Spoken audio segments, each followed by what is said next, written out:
Let us now move on to electrophilic substitution reactions in the case of aromatic ethers. So we saw that in the case of ethers, oxygen has lone pair of electrons. Now because it has lone pair of electrons, we know that it will be happy to share its lone pair of electrons with the benzene ring. And what do we do then? Yes, we go on to draw the canonical structures.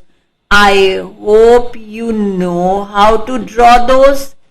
If not, you must learn that, because a lot of your organic chemistry is based on resonance, right? Now, you see over here, our alkoxy group is releasing electrons at the ortho and the para positions. Now, when it is releasing electrons at the ortho and the para positions, what will happen? Our electrophile E positive will like to come and attach itself at any of these three positions. So, our OR group is first of all ortho para directing, and because it is releasing electrons into the benzene ring, it is ring activating as well. So what do we have to do next? We just have to write our favorite electrophilic substitution reactions. Now, taking the example of anisole, that is its common name, or what will be its IUPAC name? Yes, of course, methoxybenzene. So, taking the example of this aromatic compound, complete the reaction of halogenation. Specifically, we are doing, which halogen have we taken as an example? Bromination. And in fact, if you notice, we don't even need Lewis acids in order to bring about this bromination. Presence of acetic acid as a solvent is sufficient to bring about this reaction. So, halogenation. What are you going to get? Ortho and para derivatives. Nitration. I've written the conditions of the reaction for those who may not be able to recall at this point. Friedel-Crafts alkylation. So, Friedel-Crafts alkylation, replacement by an alkyl group using anhydrous AlCl3. Friedel-Crafts acylation. Again, introducing an acyl group, CH3CO, in the presence of anhydrous AlCl3. For those new to the channel, you are on pen and paper chemistry, where we deal with a large number of topics in chemistry. So far, we've dealt with alkanes, alkenes, alkynes, Grignard's reagent, diazonium, haloalkanes, haloarenes, and the purpose of this channel is to make things easy to understand. As you can see on your screen, these are the type of flow charts that are shared with the students so that they can relate to the learning in organic chemistry and are able to remember and recall them easily. All this material is also shared on pen and paper Google site, so that in case you have missed noting down any of the points, you can use it to refer to it for offline use. Now, if you've written the products of the electrophilic substitution reactions, let's go and tally our answers. So the first one, bromination at the ortho position and at the para position. How do you name it? As I told you, common name is anisole. With respect to OCH3, this is ortho position. So ortho bromo anisole. What will be the name of this product in the common system? Para-bromoanisole. So please go ahead, write the product para-bromoanisole. Now, to help you write the IUPAC name, I have already written the name of the product for the first one. Our bromo gets preference over the alkoxy in the IUPAC system.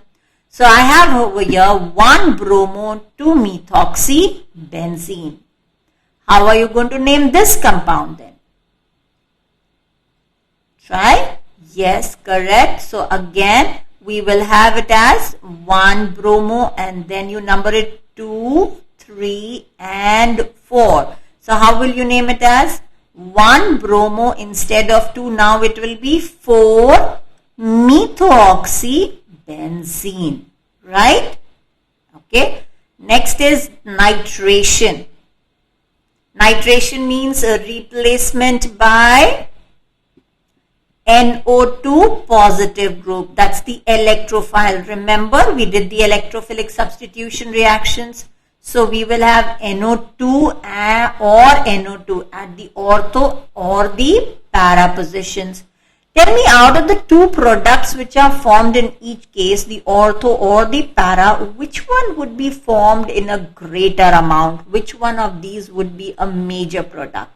Yes, of course, the para one, because here there is less steric hindrance, there is less crowding over here, whereas here there will be steric hindrance. Oh, I am already occupying this place, why you want to come here? Go away. So it will try to go away from the OCH3 group as much as possible. So we always form the para product in a greater amount. Go ahead and try naming these products in the IUPAC system.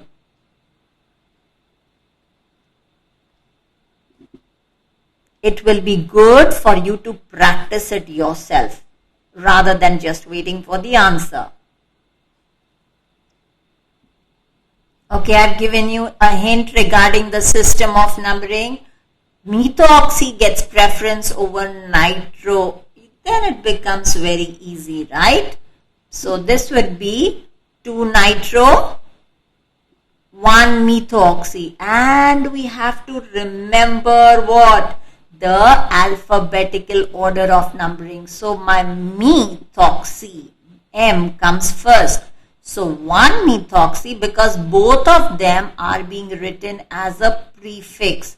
So 1 methoxy, 2 nitro, benzene. Correct? Whereas in the common system, again it would be named as a derivative of anisole, in which case it would be ortho-nitroanisole. So this is the IUPAC name. Ortho-nitroanisole is the common name. Can you name the second product in a similar manner, which is going to be the major product? Again, position number 1 taken by the methoxy, 2, 3 and 4. So in the name 1 methoxy remains the same. Instead of 2, what do you write? 4 nitrobenzene, and it is going to be our major product. Let's go on to the third one now. Friedel-Crafts alkylation, replacement by, what do we say, by an alkyl group. CH3 is the example that we have taken over here, positive, negative. Remember, all these are substitutions taking place in the benzene ring at the ortho and the para position. So we will have methyl attached here and methyl attached at the para position. Again, try giving the name of this compound. Name the product. So here again, I'll give you the hint. What gets preference is our alkoxy. So this becomes 2, 3, 4, 5 and 6. And methyl and methoxy, how are we going to place it as? 1 methoxy, 2-methyl benzene. Got it right? Oh, very good. I like that smile and that confidence. Okay.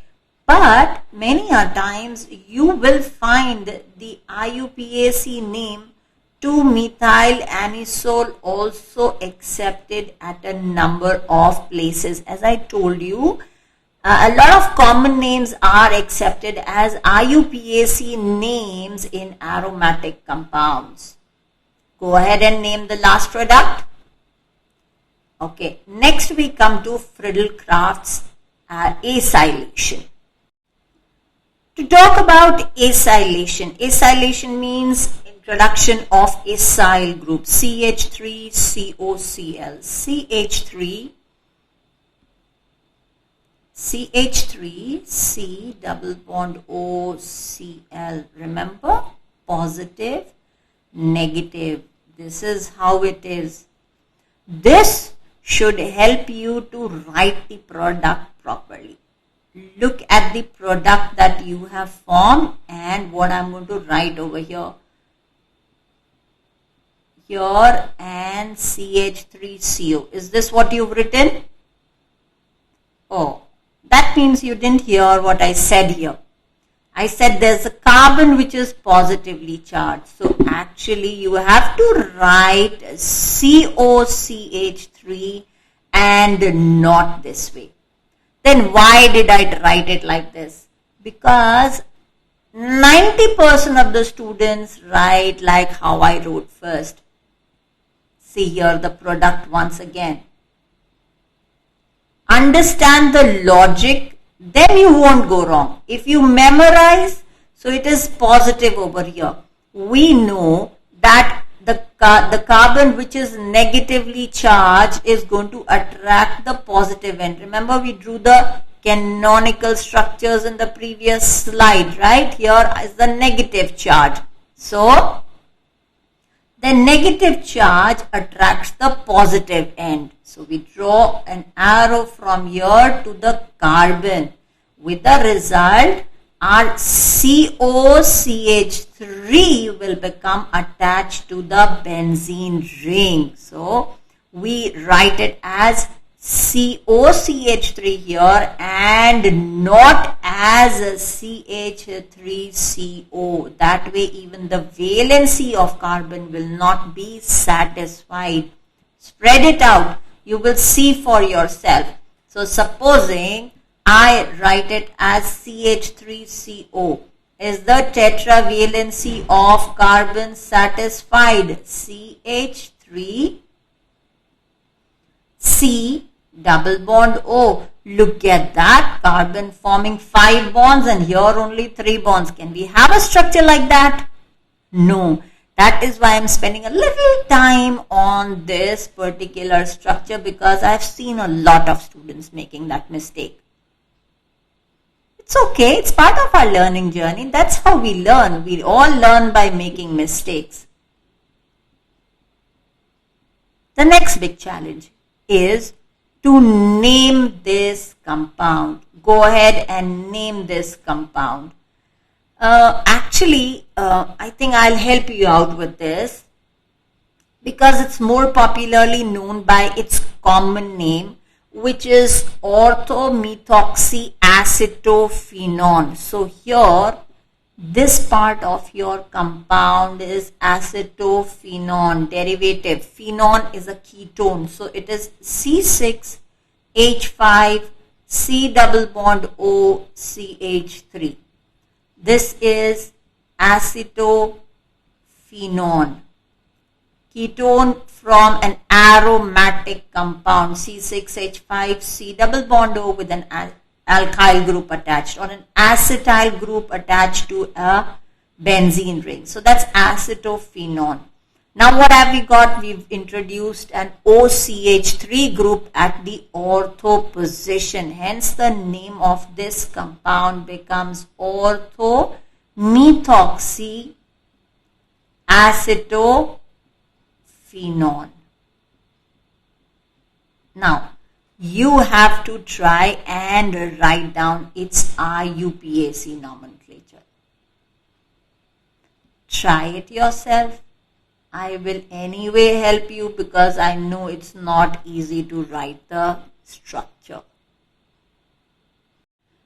To write the name, IUPAC name, I have spread out my structure. Now you see I've got a ketone with a phenyl group, a substituted phenyl group attached to it. Now, so ketone means I have a side chain which has a functional group. Position number 1, position number 2. At the position number 1, I have got phenyl, and at the second position with respect to the main chain, I have a methoxy group. So the name of this compound now becomes 1(2-methoxyphenyl, and then how many carbon atoms over here? 2. Ethyl. AN saturated, a ketone, so on. Ethanone. Or to be more specific, ethan 1-on. Both will be accepted. Both are correct. Ethanone or ethan 1-on. That brings us to the end of the topic of ethers. You may add or remove the reactions according to your course requirement. If you felt connected with the learning on this channel, sincere request to please share it with whosoever may be in need of it. Stay connected, stay happy, stay healthy. Take care of yourself. See you with the next topic soon.